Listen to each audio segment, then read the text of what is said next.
Meet Uncle Sam. He has a lot of bills to pay. Almost $4 trillion worth every year. Uncle Sam's income is a little over $2 trillion per year. To make up the difference, the deficit, he does what most Americans do. He borrows money. When Uncle Sam takes out a loan, he calls it a bond. Bonds can be held by banks, investors, or even foreign governments. Uncle Sam has to promise to pay interest on these bonds, just as you do on any loan you take out. Ever think about paying your mortgage with your credit card? That's exactly what Uncle Sam does. He takes out new loans, new bonds, so that he can make payments on the old ones. All those loans, and especially all that interest, adds up. Right now, Uncle Sam owes about $14 trillion. To put that in perspective, 14 trillion is about the same as the national GDP, the total value of all the goods and services produced by the American economy in an entire year. It's such a huge amount of money that Uncle Sam is starting to run out of people to borrow from, and he's having trouble just paying the interest on his loans. The obvious solution would be to either cut spending or increase taxes. But if he cuts spending, the people that he's spending money on would complain that they don't have money to spend, and that he was hurting the economy. If he tried to raise taxes enough to close this gap, not only would people definitely have less money to spend, he'd probably have riots on his hands. So Uncle Sam chooses the easy way to make money. Just make it. He calls up the Federal Reserve, which is our central bank, and, like magic, dollars are created and deposited in banks all around America. The problem is that the more of something there is, the less it's worth. Same goes for the US dollar. The more dollars there are, the less each one will buy. That's why commodities like gasoline, food, and gold become more expensive when Uncle Sam does his money-making magic. The commodities aren't really worth more. Your money is just worth less. That's called inflation.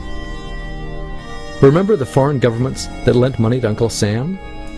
When they lent money to the American government, something interesting happened. It made the US look richer, and their countries look poorer. When a country looks poor compared to America, $1 of our money buys a lot of their money. So they can pay their workers only a few pennies a day. With such low labor costs, they can sell their products in America for lower prices than any American manufacturer can. The easiest way for American companies to compete is to move their factories overseas and pay their workers a few pennies a day too. This contributes to a recession. Americans lose their jobs, stop paying taxes, and start collecting government benefits like Medicaid and unemployment. This means that Uncle Sam has even less income and even more expenses. At the same time, the people who still have jobs are desperate to keep them, so they tend to do more work, but not to get paid anymore. When your dollars are worth less, and you're not earning more of them, that's called stagflation. And this is why Uncle Sam is in a catch-22.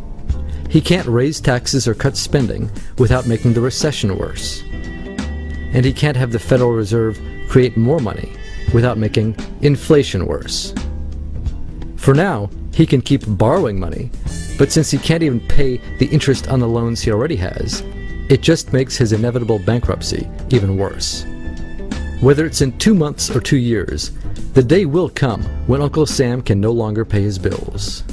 When that happens, the banks, investors, and foreign governments who are counting on that money won't be able to pay their bills.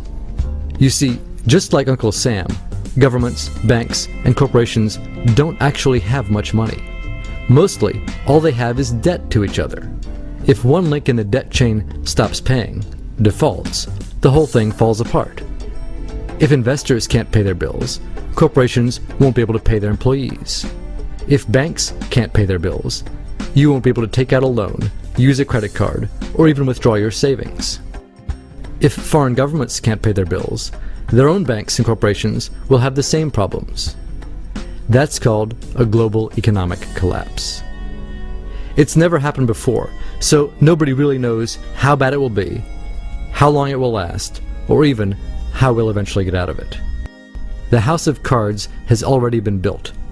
There's no painless way to dismantle it now. All we can do is to educate each other about what's actually going on, and to prepare for what may be very extraordinary circumstances.